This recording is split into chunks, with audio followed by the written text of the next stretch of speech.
From Washington, this is VOA News.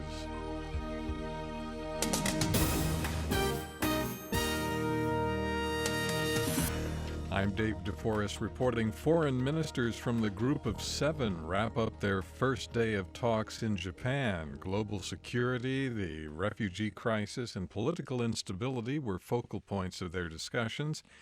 They were also expected to discuss maritime security in the South China Sea and recent nuclear and ballistic missile provocations from North Korea.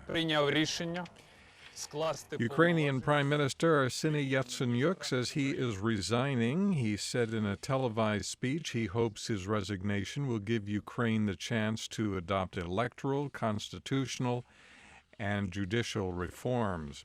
U.S. President Barack Obama is guaranteeing he won't intervene in the government's investigation of how the leading Democratic presidential candidate, Hillary Clinton, used a private server email account while she was his Secretary of State from 2009 to 2013. I do not talk to the Attorney General about pending investigations. I do not talk to FBI directors about pending investigations.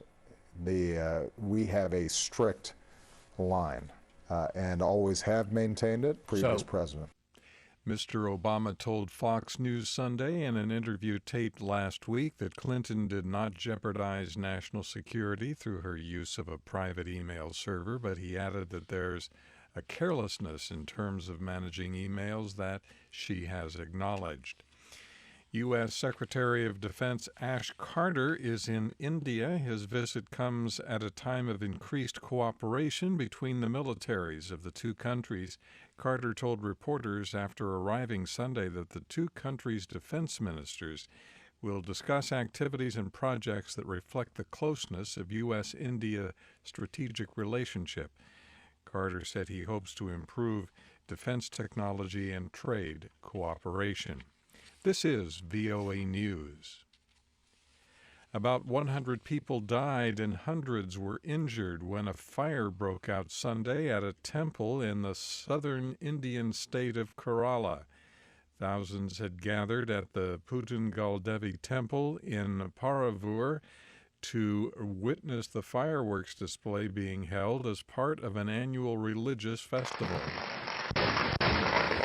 Officials say a shed where fireworks were stored went up in flames after a spark fell on it, setting off a series of explosions and a huge fire that spread quickly. A stampede ensued. Many people were injured as they tried to flee the area. A strong earthquake centered in northeast Afghanistan rattled parts of Central and South Asia on Sunday.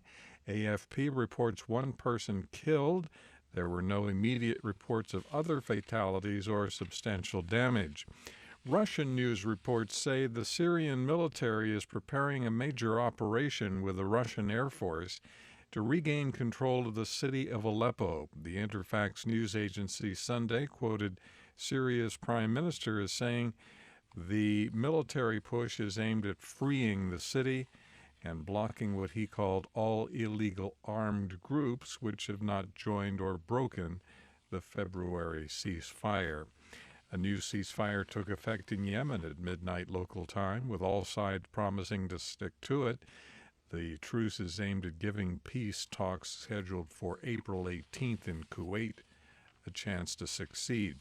Belgian prosecutors said Sunday the terrorist cell linked to the November attacks in Paris was planning a second attack in France, but last month decided to hit Brussels instead. The Brussels bombings at an airport and a commuter rail system killed 32 people.